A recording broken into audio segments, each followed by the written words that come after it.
Bonsoir à tous et bienvenue dans votre talk show, votre quotidienne conçue pour vous faire passer un bon moment, pour vous rapprocher davantage, mais surtout pour vous permettre de passer 52 minutes d'un délice télévisuel sans pareil. Pipolémique est l'émission Polémique ou PPLK en abrégé du lundi au vendredi, nul autre part que sur les antennes de la 3. Téléplaisir sur la télé du bonheur, justement avec ce soir en notre compagnie Hervé Souoni, Annie France ainsi que Marie-Dominique. Salut la team. Bonsoir Yves. Bonsoir Yves. Allez, nos différents canaux sont disponibles. 203, ça concerne le bouquet Canal Plus Horizon pour ceux de l'Afrique de l'Ouest et de l'Afrique centrale. 740 pour celui de Star Times. Enfin, suivez-nous volontiers et en HD, en haute définition, sur le numéro 3 de la TNT. Cette émission vous offre également la possibilité de donner votre avis, de poser vos questions. Laissez vos commentaires et suggestions, pourquoi pas sur la page Facebook de la 3, page sur laquelle nous sommes en direct, comme vous pouvez le constater. Alors profitez amplement et puis donnez vos sensibilités. Comme d'ordinaire, nous démarrons cette émission avec de la sensibilisation. Ça concerne la pandémie de la Covid-19. Et qu'est-ce qu'il faut faire pour botter en touche cette pandémie? Il ne faut surtout pas arrêter de se laver régulièrement les mains avec de l'eau et du savon. Si vous n'avez pas d'eau ou de savon, utilisez un gel hydroalcoolique. C'est important. Très bien. En plus de tout ceci, utilisez un mouchoir si vous avez envie de tousser ou d'éternuer que vous devez jeter immédiatement dans une poubelle. Et si vous n'avez pas de mouchoir, il faut le faire dans le creux de votre coude. Et puis n'oubliez pas également de respecter le mètre de distanciation physique entre vous et tout interlocuteur. C'est important. Et vous le savez, un numéro d'urgence est disponible, c'est bien sûr le 119. Désireux de savoir ce qu'il y aura dans ce numéro de Pipolémique, la réponse dans le sommaire que voici. Aujourd'hui, votre quotidien sera riche en connaissances. L'équipe a concocté pour vous un programme taillé sur mesure. On démarre en détente avec des blagues à l'ivoirienne. Ensuite, l'équipe de Pipolémique vous emmène à la rencontre de deux pionniers de la musique ivoirienne. Découverte. Musicale ivoirienne composée de plusieurs entités, ceci étant les arrangeurs qui, grâce à leur talent, fabriquent des stars et produisent des tubes, sont très souvent mal honorés, si on peut le dire ainsi. Avant de les entendre sur ce plateau, nous vous souhaitons le traditionnel Aquaba de la façon suivante.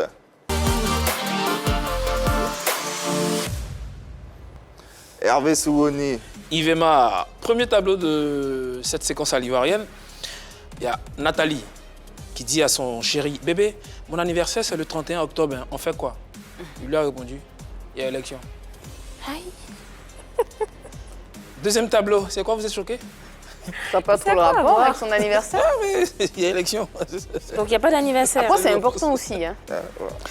Deuxième tableau, on demande à Nathalie, donc finalement, on dit, tu obtiens une bourse d'études pour aller étudier aux USA. Et le jour de ton voyage, ton gars décède. Ma chérie, tu fais comment? Aïe, il est mort avec mon passeport.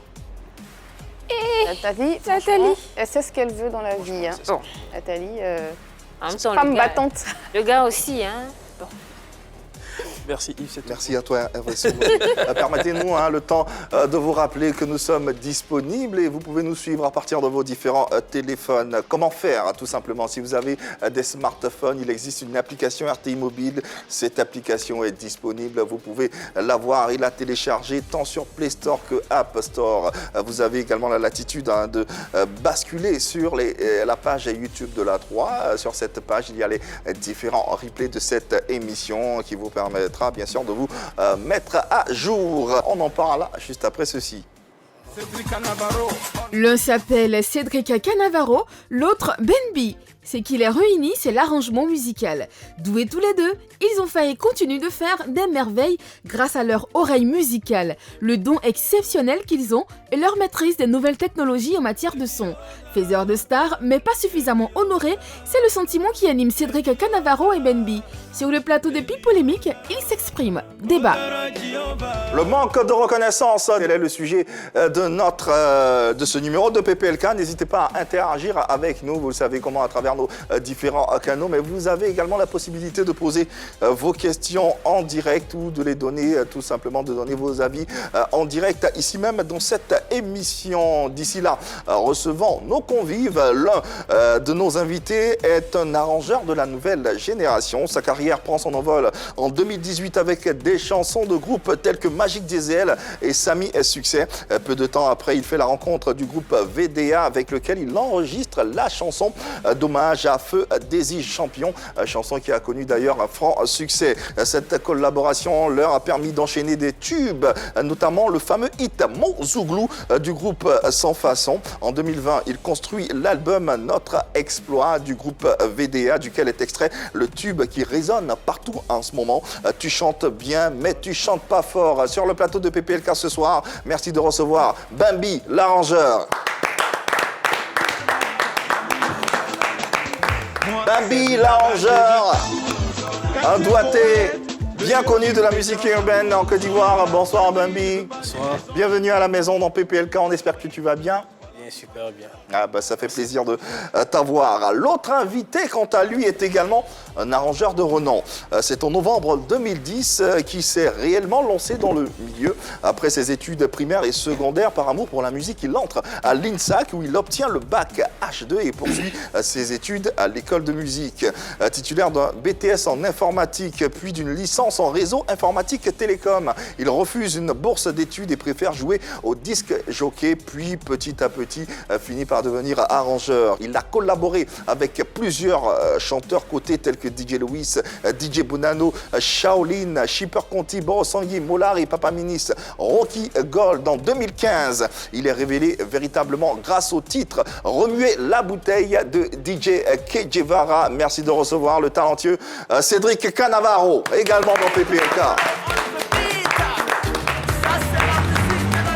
Cédric Canavaro, un nom également que vous entendez dans les chansons urbaines ivoiriennes, africaines, également même présent sur le plateau de PPLK ce soir. Cédric, bonsoir et bienvenue également à la maison.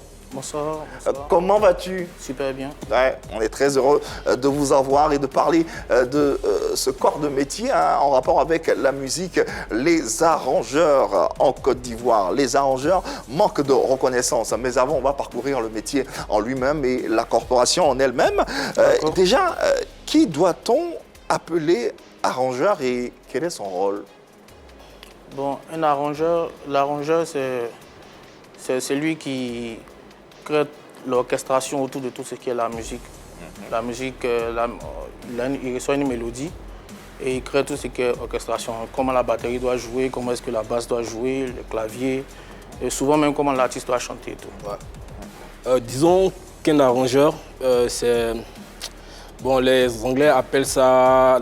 l'appellent producteur. Producer. Producer. Il est chargé de la réalisation d'une œuvre musicale. Voilà, de la composition aux arrangements jusqu'à la finition. Il s'improvise parfois ingénieur de son, les mix et les mastering. Et voilà, c'est un peu ça. C'est une sorte de chef d'orchestre, en quelque sorte. N'hésitez pas à donner vos différents avis, les différents canaux, vous les connaissez. Pour avoir une idée des arrangements ou des chansons faites par nos invités, cet élément vous donnera un aperçu, tout ça. Pour l'instant, les différentes chansons arrangées par Canavaro. On a pu voir pêle-mêle l'unique Magic Diesel, Kim Poké et à l'instant même Kejevara, des sonorités qui vous accompagnent, qui accompagnent votre quotidien, que vous devez certainement connaître ou reconnaître. À présent, les sonorités ou les chanteurs arrangés par Bambi. Pour l'instant également, les sonorités arrangées par Bambi, également à présent, et autant de productions qui font la fierté de notre culture et de notre musique ivoirienne à travers le monde. Rien que pour cela, on va saluer votre dextérité ici sur ce plateau et nous permettre d'engager le sujet à travers nos différentes questions, car on est très curieux d'avoir des réponses concernant votre corporation et votre art, n'est-ce pas Marie-Dominique? Exactement. Il y a une confusion qui est assez récurrente quand même, c'est celle de l'arrangeur et du beatmaker. Alors, c'est quoi la différence? Disons qu'un arrangeur peut être beatmaker. D'accord. Un beatmaker n'est pas forcément un arrangeur. L'arrangement est l'aboutissement en quelque sorte du beatmaking. Le beatmaker, dans la définition, il est limité à la production hip-hop R&B. Il se charge de composer des beats, des sonorités pour proposer aux producteurs, aux maisons de disques et aux artistes. Voilà, ça, le beatmaker il n'est limité qu'à ça. s'arrête à ça. Voilà. Mais l'arrangeur, il est à la fois beatmaker, il peut s'improviser beatmaker, pardon. Il peut s'improviser compositeur, ingénieur du son. D'accord. Voilà. Finalement, c'est quoi un arrangement et c'est quoi un beat? Sinon, un beat, c'est comme une maquette de mélodie qu'on propose à un artiste. Instrumental? Voilà, un instrumental D'accord. qui n'est forcément pas abouti. D'accord. Voilà. Et l'arrangeur, c'est celui qui crée, au départ, au début de la création, ça va être du beatmaking jusqu'à la fin de la réalisation de l'œuvre. Ça veut C'est celui qui est le beatmaker, c'est celui en même temps qui joue, en même temps le bassiste, en même temps le bassiste, le batteur, le pianiste, le guitariste. Souvent, c'est lui qui est le choriste. Mais comment vous devenez arrangeur? Notre histoire. Notre histoire. Pourquoi pas? Ok. Rapidement, s'il vous plaît, comment s'il vous plaît. Bon, Ouais, Cédric. moi déjà, ça a commencé déjà à la maison. Je m'improvisais 10 jockeys. Voilà, quand il y avait les manifestations à la maison, c'est moi qui mettais l'ambiance et tout. C'était une sorte de DJ TikTok. Voilà, bon, on peut dire ça. Et après, j'ai commencé à faire des découpages de musique pour créer d'autres sonorités qui donnaient autre chose. Et après ça, j'ai voulu créer moi ma propre musique. C'est-à-dire ce que je faisais des musiques des autres. J'ai voulu créer moi ma propre musique. C'est comme ça, j'ai rencontré un vieux père, Denis Latif, qui me dit, ouais, ce que tu fais c'est bien, mais je veux que tu partes à l'école pour apprendre la musique et tout. C'est comme ça, je rentre à l'INSAC et j'apprends la musique, j'apprends à jouer au clavier, j'apprends l'harmonie et tout. Et au sortir de l'INSAC, au bout de 3 ans, j'arrive à faire déjà des programmations, des sons et tout.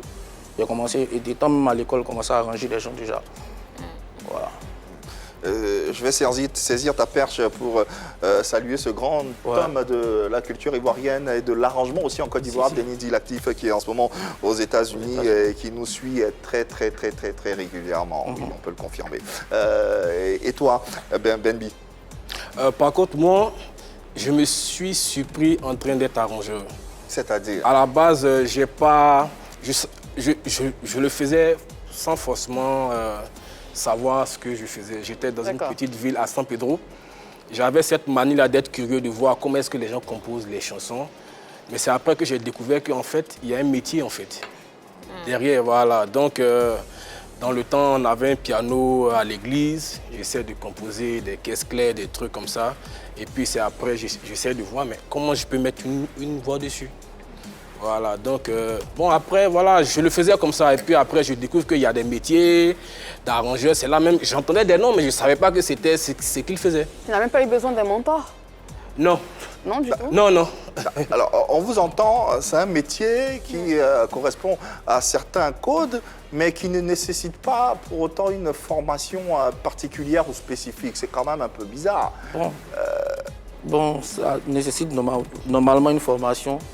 Bon, peut-être que lui, il est autodidacte. C'est une Moi, formation pareil. aussi. Ouais. Voilà. Moi, pareil, je n'ai pas appris auprès de quelqu'un. Je vais peut-être juste m'asseoir, les devanciers. Je vais passer une journée au studio, je regarde comment ils travaillent. Et puis, j'essaie de venir de produire ça chez moi. Donc, c'est au fur et à mesure que j'ai commencé à faire les arrangements. Et puis après, j'ai suivi une formation d'ingénierie du son. Ah, Voilà. Ben voilà. ça existe, Voilà. une formation Voilà, d'ingénierie de son qui n'a rien à voir. voir à la musique, qui n'a rien à voir à la formation musicale. D'accord, c'est quoi la limite, la différence? Là, ça, c'est le son, comment régler le son pour qu'il sonne bien. Voilà. Le son de quoi? D'une Le son, musique, d'une la émission, de quoi? En fait, le mix, l'ingénierie du son, il y a des mix d'émissions, comme ce que nous sommes en train de faire. Il y a des mix de films, D'accord. il y a des mix d'œuvres musicales. Exact. C'est l'ensemble des traitements qu'on apporte à la finition d'un projet. Voilà, Parce que quand tu finis de composer ta musique, il faut qu'elle sonne bien. Voilà. Donc, il y a aussi un processus pour ça. Alors, est-ce que quoi la filière adéquate en termes de formation pour être ou pour devenir un bon arrangeur ou un arrangeur lambda? Bon, un arrangeur, il y a d'abord la formation musicale et puis il y a la formation d'ingénierie de son. Ok, c'est les deux Voilà. formations compilées. Ouais. Ok, d'accord. Souvent même tu t'improvises un peu informaticien. Voilà. Ok, d'accord. Beaucoup de formation. On a également essayé de poser la question à d'autres experts de votre corporation pour tenter de comprendre ou de savoir quelles sont les qualités pour être un bon arrangeur. Et on a en ligne Tamsir, que vous devez connaître puisque c'est un de vos confrères et qui également va nous donner son avis sur la question. Bonsoir Tamsir et bienvenue dans PPLK à la maison. Pour moi, un bon arrangeur, c'est celui qui peut guider l'artiste, c'est celui qui arrive à rentrer dans l'esprit de l'artiste. Car il n'y a que comme ça qu'ils pourront faire une bonne musique.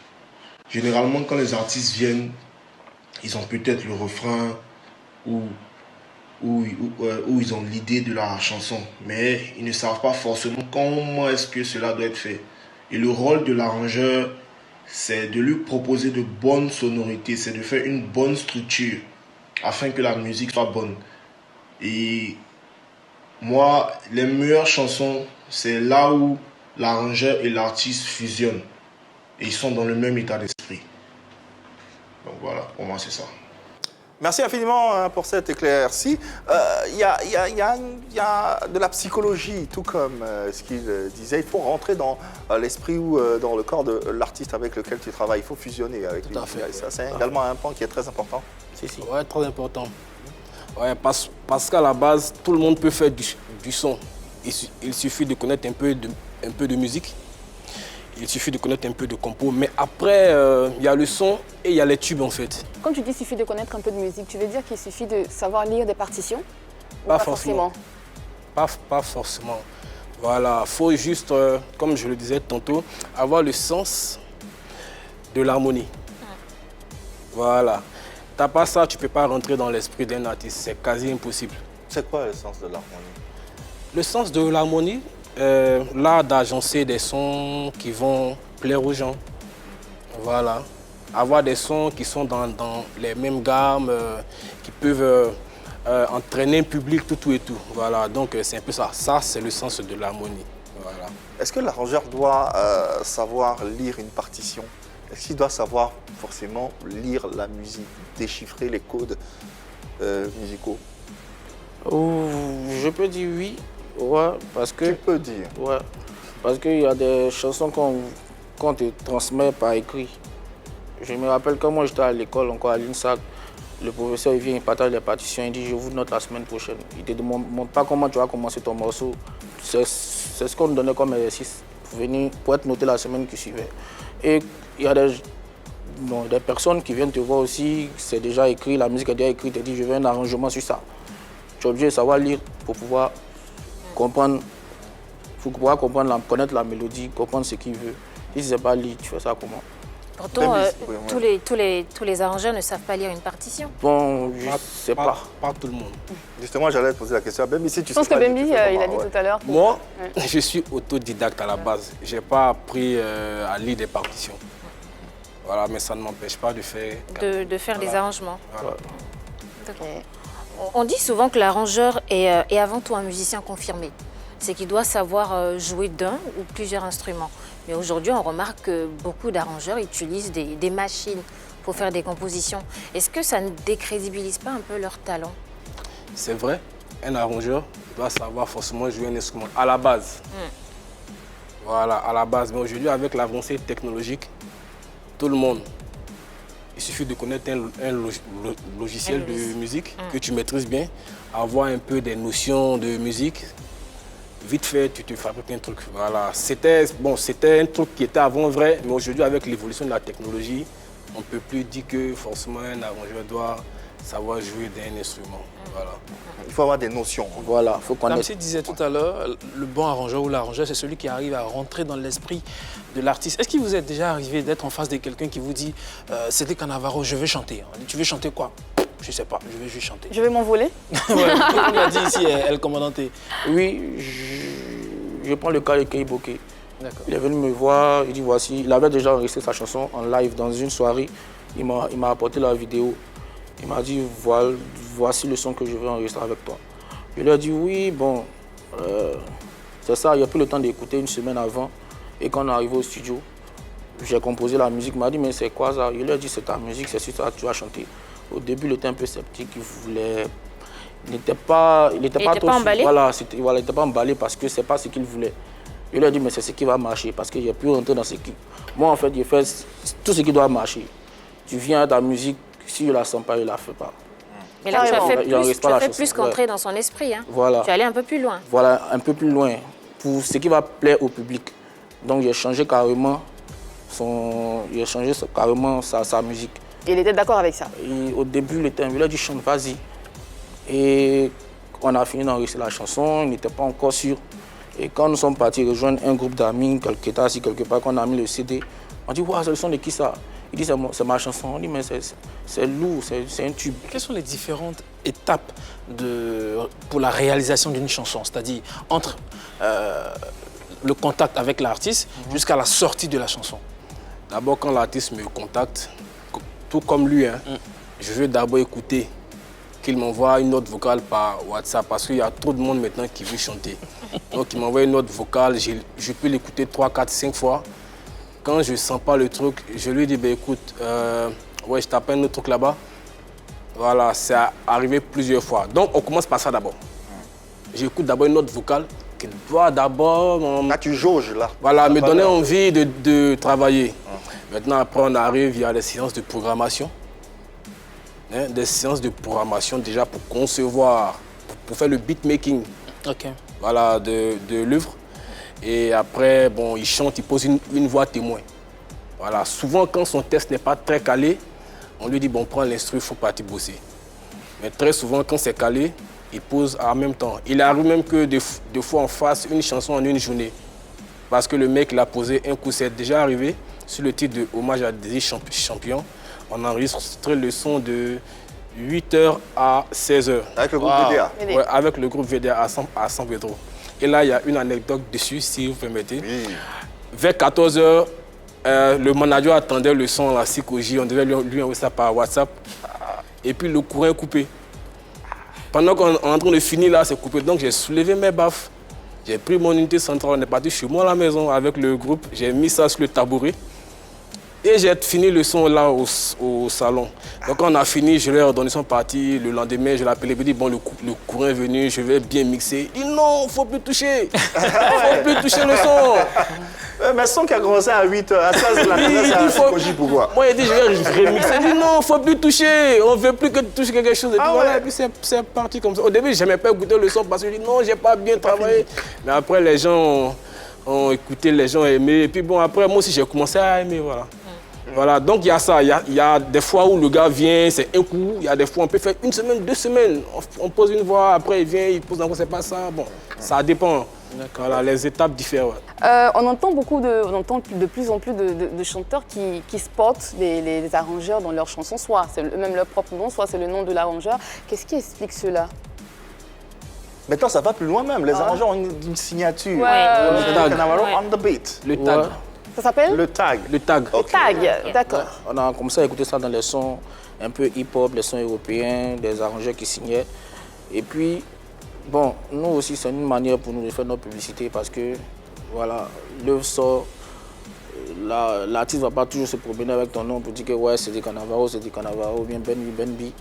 Donc, c'est une manière aussi de faire notre publicité pour dire que cette œuvre porte notre marque, en fait. Donc, la signature est imposée, on entend? Bon, généralement, oui. Oui, c'est imposé. Ouais, c'est imposé. Alors, il n'y a jamais eu un artiste qui s'est plaint de « Ah bah, je t'ai payé, je n'ai pas besoin que tu... de ton nom dans ma chanson ». D'accord. Pas forcément, non. Normalement, même l'artiste, même si tu as bien travaillé sur son œuvre, il ne doit pas se plaindre même. Ça ne doit pas poser des problèmes. Ou bien, je pense que ça ne doit pas poser des problèmes. Hein. Mais c'est jamais arrivé? Bon, c'est pas encore arrivé, mais c'est pas encore arrivé en tout cas. Non, moi, j'ai pas encore eu. À la base, même moi, ça ne m'intéresse pas trop de mettre... Peut-être l'artiste va te dire, Bon, ne mets pas ça devant, mets ça peut-être au début, mets ça un peu au milieu, voilà, même pas à l'intro de ma chanson, voilà. Voilà, il y a ça aussi, oui. Mais Sinon, tous les deux, vous signez? Moi, je ne signais pas. La preuve, la plupart de mes tubes ne portent pas ma signature. Voilà, je suis de cette génération-là qui n'ont pas peut-être trop adopté ce côté-là. Je commence, mais bon, après, c'est à Abidjan que j'ai découvert que on doit mettre les noms, tout. Donc actuellement, on me demande beaucoup de signer, puisqu'il y a beaucoup d'arrangeurs, donc il faut que je me fasse de ma Ce sont les arrangeurs qui te demandent ou les chanteurs? Les artistes, des amis, tout le monde, des autres collègues arrangeurs, Te tout le monde me conseille de le demande. faire en fait. Ouais, de le faire, parce qu'il y a beaucoup d'arrangeurs, il faut se faire connaître aussi. Voilà. Ouais. Et les artistes eux-mêmes, ils vous font pas assez de promotion, ils ne parlent pas de vous généralement, ils ne sont pas reconnaissants du talent que vous leur apportez? Ça dépend. Moi, j'ai arrangé beaucoup de personnes. C'est pas tout le monde qui m'a fait le retour du bâton, quoi. Ouais. Qu'est-ce que tu appelles retour de bâton? Montrer un peu de reconnaissance. Il y en a même qui ont été interviewés, j'ai pas envie de dire de nom, qui ont été interviewés, Non, on est en famille. Ou tu donnes des initiales? qui n'ont jamais pris. C'est qui? Juste des initiales. Non. Pas les pas. C'est ce que je dis pas de On donne des initiales alors. Bon, c'est un artiste Zouglou. Ok. Voilà. J'ai vu l'une de ses interviews. J'ai vu un truc aussi qu'il a posté sur sa page. Je suis à la base du titre qu'il a fait connaître du grand public. C'est quoi le titre? C'est que j'ai donné son nom. Bon, alors, donc j'ai lu son interview. Mais ça, ce qui m'a plus choqué, il a mentionné tous les arrangeurs avec qui il a travaillé, avant moi et sauf moi. C'est bizarre. Ça portait à croire qu'il a arrangé ses chansons seul. Non, c'est pas Yabon, c'est Samy Succès. Voilà. Bon, moi, je sais pas. Hein. Voilà, Toi, tu sais, c'est Guy. Ouais. Non, mais c'est pas. Dans tous les cas, Cédric, toi, ça t'est arrivé aussi? Non, déjà, moi-même, quand tu viens me voir pour enregistrer une chanson, moi, tu me paies, et puis après, voilà, moi, il fait que mon boulot. Après, tu signes aussi. Ouais, je signe, je prends mon argent, je signe, et puis après, voilà.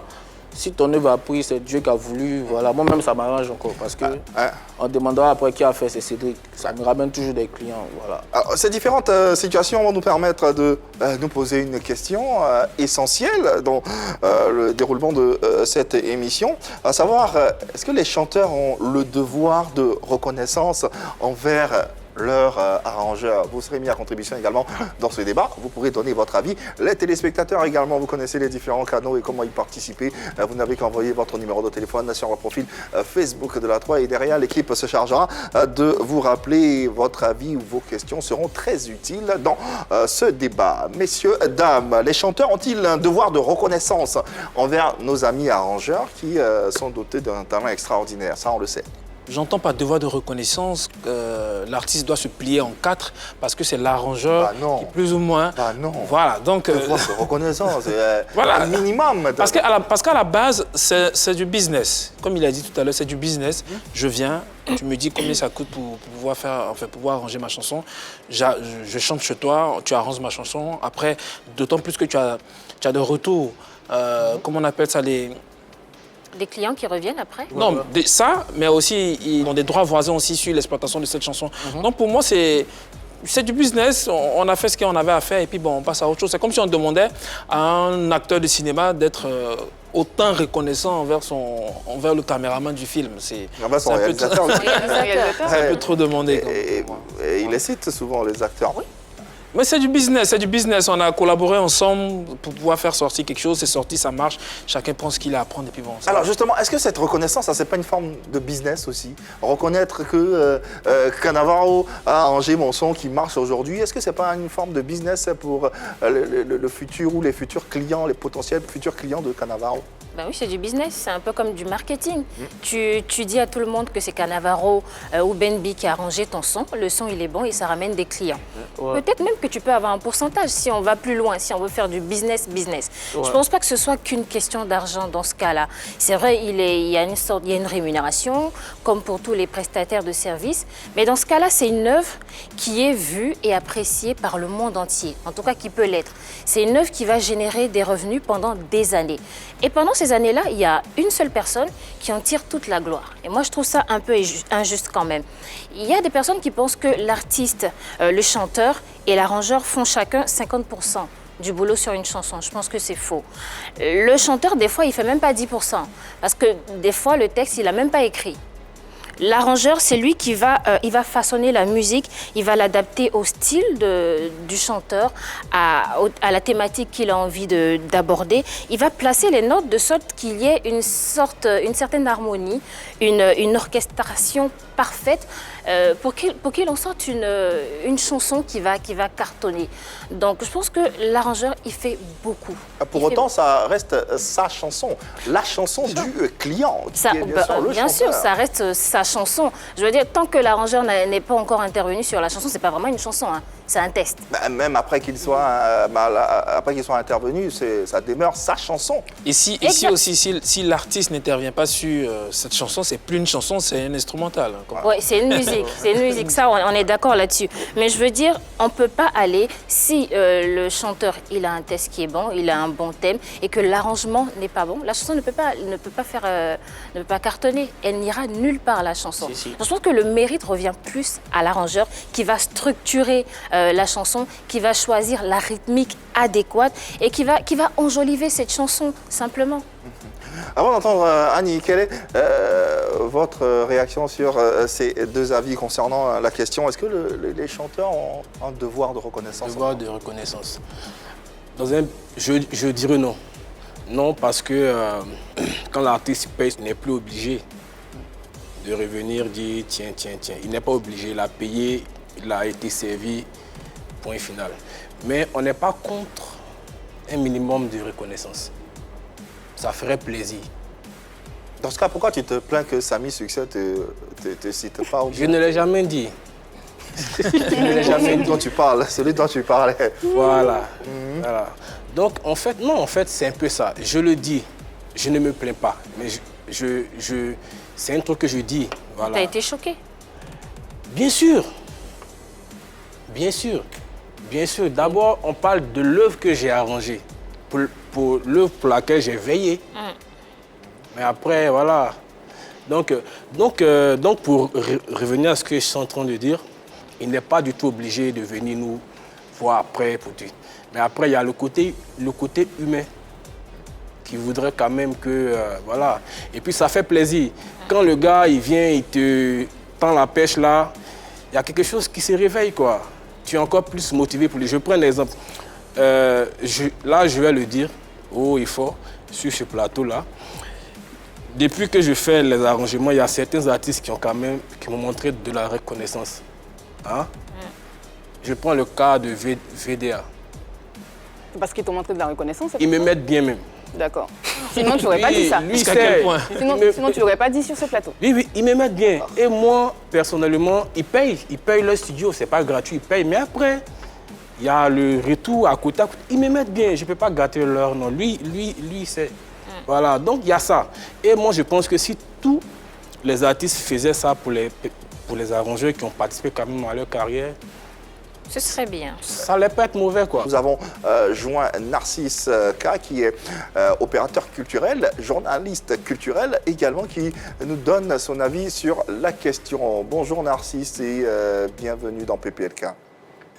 Je suis Narcisse K, journaliste. Voilà. Alors, je pense que pour la question du jour, moi je tranche tout de suite. Hein. Je pense que l'artiste n'est pas obligé d'être reconnaissant envers l'arrangeur. D'autant plus que c'est deux rôles distincts. Voilà. L'autre, il est arrangeur. Son rôle, c'est d'arranger la musique, n'est-ce pas? Et si tu arranges une musique, qu'elle marche demain, je pense qu'au niveau des bureaux de droit d'auteur et tout ça, tu as forcément ta compensation. Et l'artiste même, il paye avant de se faire arranger. Donc, s'il est célèbre, à lui d'être reconnaissant, mais il n'est même pas du tout obligé, quoi, à mon avis. Et puis, si tu es un bon arrangeur, forcément, ta célébrité arrive avec ça. Et donc, si tu es un bon arrangeur, que l'artiste est célèbre, va toujours revenir vers toi. Voilà. Donc, il y a tout ça. Pour moi, c'est un faux débat carrément. Quoi, voilà. Tu arranges, c'est ton boulot. Voilà. Merci Narcisse, vous partagez son avis? Ouais, c'est ce qu'on a dit. Que moi, je suis d'accord. Comme j'ai dit tout à l'heure, moi, tu viens, tu me payes, tu te mets pour te sortir un bon produit. Après, quand ça marche, Dieu merci. C'est bénéfique pour tout le monde.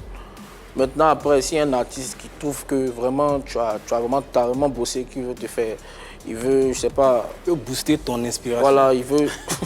voilà. Comment est-ce que VDA booste ton inspiration? Des jeunes passes techniques. C'est-à-dire? Des jeunes passes techniques. Pas forcément l'argent, mais... On se comprend. Ah, non. Moi, je ne sais pas ce que ça veut dire. Les jeunes passes techniques. Bon, ils me mettent bien. Quand on dit dans notre jargon qu'ils me mettent bien, voilà, ils sont là. On parle de l'argent? Pas forcéément. Une attention particulière. Une attention. L'argent, oui, c'est vrai, c'est un truc, mais il y a beaucoup de choses. Mais si c'est pas l'argent, c'est quoi? Il y a beaucoup de choses. Ils disent à tout le monde que c'est toi qui fais leur son. Bien sûr. Bien sûr. Et donc, ça te rapporte des clients. Oui, bien sûr. Il m'apporte même beaucoup de clients, surtout de la diaspora. Un autre appel, mais contraire à celui de Narcisse K tout à l'heure, il s'agit de Laure Inabo qui donne son avis sur la question que nous nous posons avant, bien entendu, d'entendre Annie. Alors, bonjour la team. La question est toute simple. Est-ce que l'artiste devrait être redevable à son arrangeur pour le succès de sa chanson? Pour moi, il n'y a pas à tourner autour. 90% des chances de réussir un tube reposent entre les mains d'un arrangeur. On a déjà vu des chansons où il n'y a aucune performance vocale, il n'y a aucune performance en termes de texte, mais parce que les arrangements ont assuré derrière, ça a été un grand tube. J'en veux pour exemple, sans frustrer qui que ce soit, la chanson de Grippe aviaire, par exemple, de DJ Lewis. Ça fait un gros carton ici parce que nous étions à une période où la rythmique très dansante de cette chanson-là est venue coiffer au poteau tous les autres titres. Alors, bien entendu, il y a aussi une grosse part de responsabilité qui reste entre les mains de l'artiste, du chanteur, bien sûr, en fonction de son registre, mais il est indéniable que l'apport de l'arrangeur reste déterminant dans le succès. Alors, qu'on ait payé son arrangeur ou pas, il faut être reconnaissant, voilà, quant à l'apport de ce dernier dans le succès de la musique. Bien entendu, quand on va à l'hôpital, bénéficier des services d'un chirurgien, par exemple, on paye une facture, mais à la fin, quand on se porte bien, on reconnaît qu'on doit la vie, on doit la santé à ce médecin-là. C'est pareil pour l'arrangeur, c'est lui qui, selon moi, et c'est un avis personnel, c'est lui qui, selon moi, détient les clés du succès de la chanson qui devient un tube. Merci. Et nous respectons cet avis de Laure Inabo à l'instant. Vous êtes d'accord également avec lui, vous allez me dire?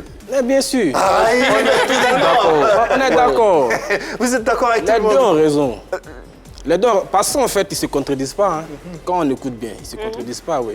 Chacun donne un avis qui vient... Oui, Annie, on va écouter Annie. Oui. Bon, moi, je pense que devoir de reconnaissance, je ne pense pas parce que je vais te voir pour que tu arranges ma chanson. C'est ma chanson, c'est moi qui l'ai écrite. Donc, je vais te voir pour que tu m'aides en quelque sorte et je te paye pour ça. Même pas que tu m'aides, parce que je te paye pour ça, pour que cette chanson soit un tube. À la fin, ce que je peux faire, c'est de te dire un merci. Parce que toi, tu maîtrises la tonalité musicale. Toi, tu maîtrises tout ce qui est instrumentation, tout ce qui pourrait booster mon son, mon single, mon album, bref. Donc, quand je vais te voir, je ne vais pas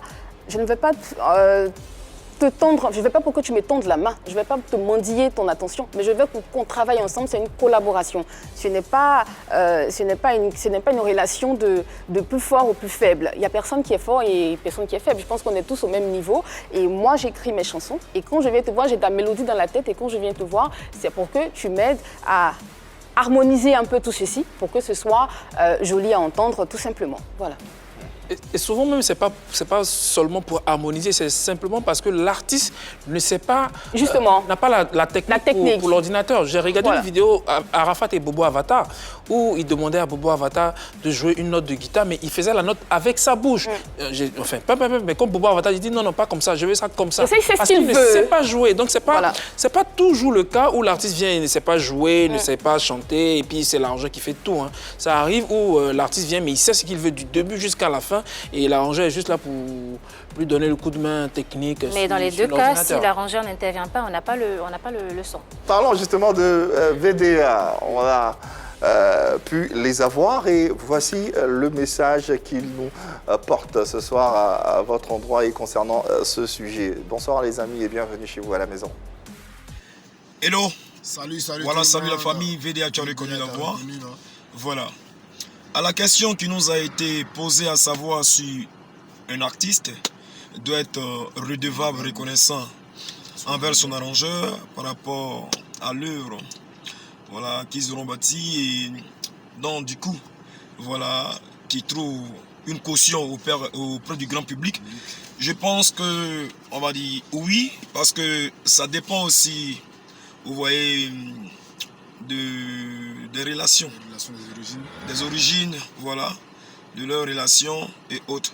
Parce qu'au-delà même de l'arrangement, je pense que souvent les arrangeurs, c'est d'abord des amis, c'est des frères.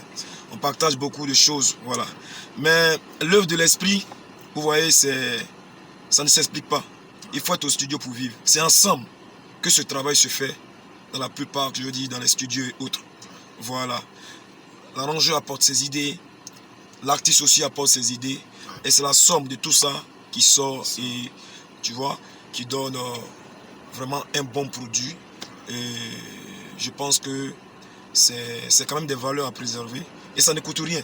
Ça ne coûte rien du tout que, pour ma part, un artiste soit redevable et apporte une petite touche de reconnaissance à son arrangeur. Ça va l'aider lui-même et ça va encore favoriser. Je pense que le travail à venir, voilà. Merci au groupe VDA qui illustrait justement les propos de Ben B. Ils te mettent bien. On reste toujours dans ce débat. Certains arrangeurs sont aussi épaulés par des mécènes, par des hommes connus, par des footballeurs. Et c'est ton cas, BNB, d'après nos sources. Tu aurais reçu un studio d'enregistrement d'un footballeur. On parle de quel footballeur? Je sais pas, donnez-moi plus de détails parce que là, Il paraît que Seredi a offert un studio d'enregistrement dans lequel tu exerces. C'est quoi la version? Alors, j'ai entendu beaucoup de choses dessus.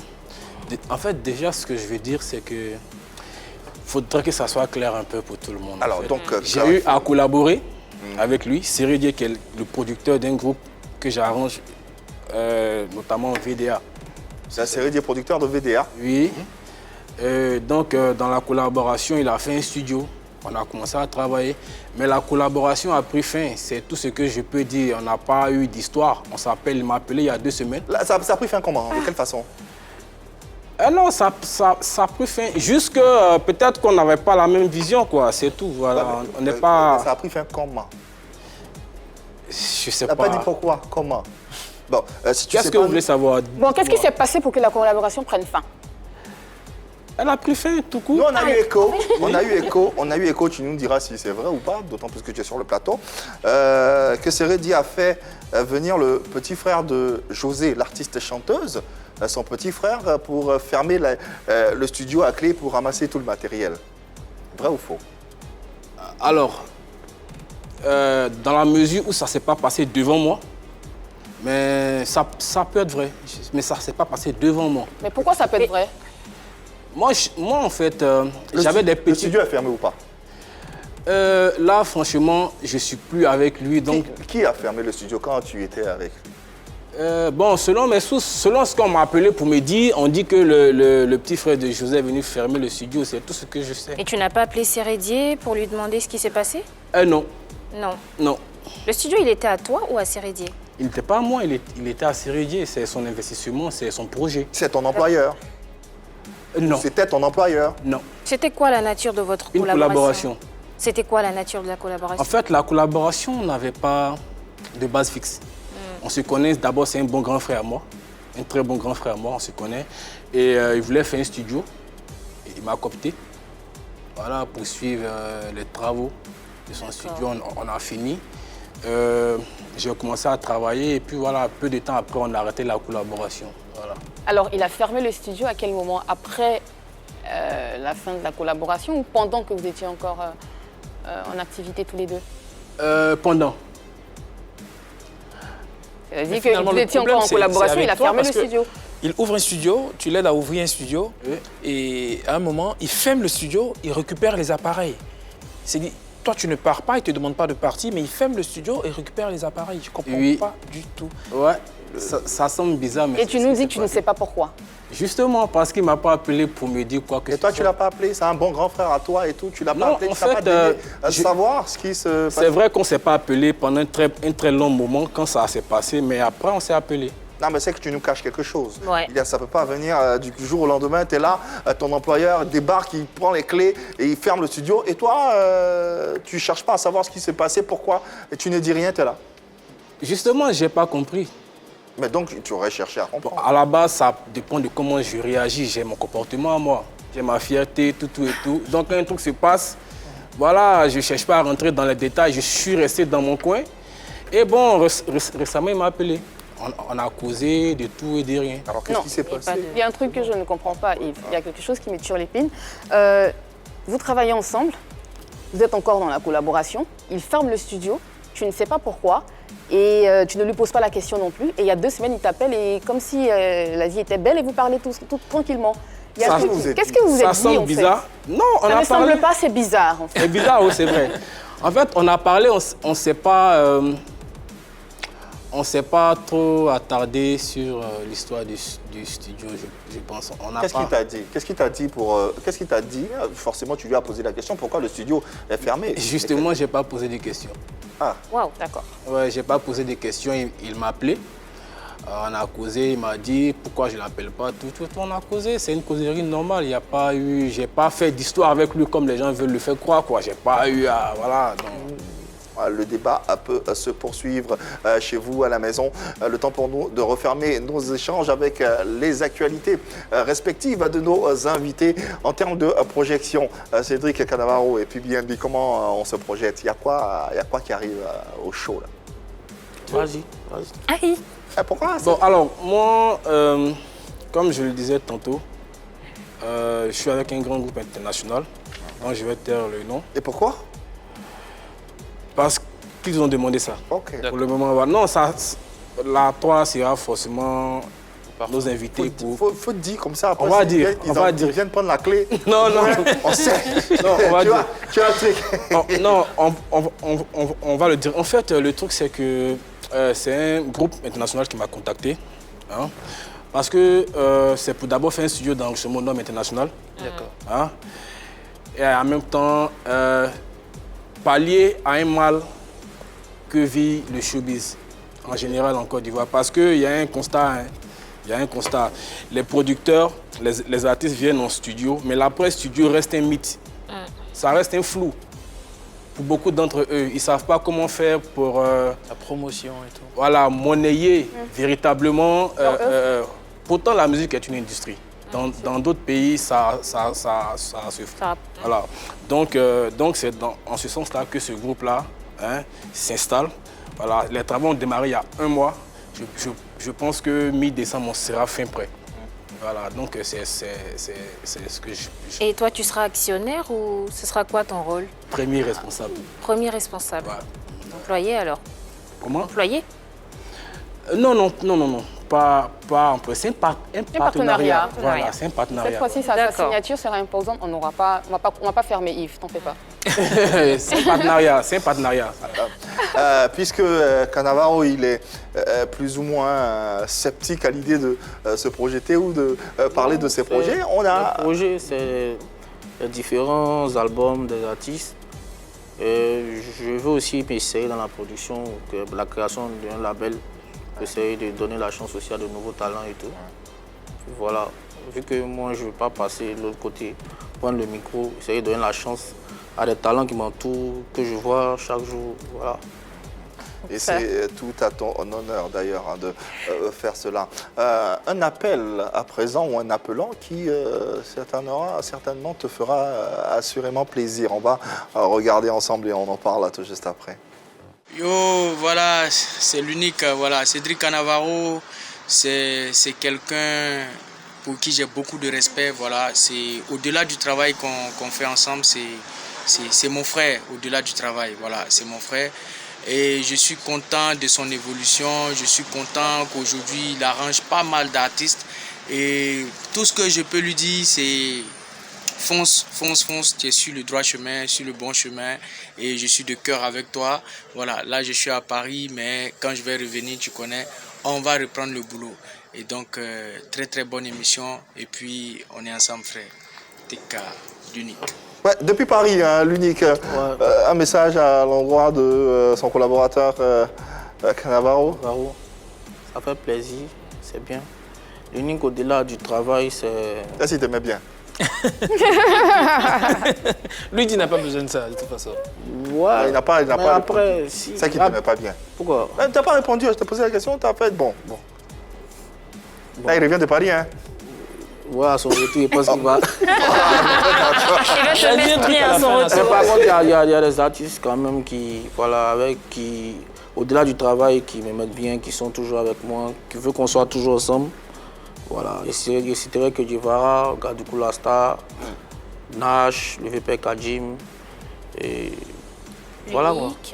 L'unique. Amis téléspectateurs et fidèles téléspectateurs de cette émission Pipolémique, merci infiniment à nos deux convives, Cédric Canavaro et Benbi. On vous souhaite tout simplement le meilleur pour vos carrières respectives. Ici, vous êtes à la maison, vous revenez quand vous voulez avec n'importe quelle affiche. On se fera le plaisir de vous recevoir, de vous dérouler d'ailleurs notre tapis rouge. Merci infiniment à l'équipe du jour, Hervé Souni, Marie-Dominique, Annie et France, et merci aux téléspectateurs, toujours aussi nombreux, toujours aussi fidèles à suivre cette émission. On sera encore chez vous demain, même heure, même canal, vous le savez. Il n'y a que de l'amour par ici. Et allez leur dire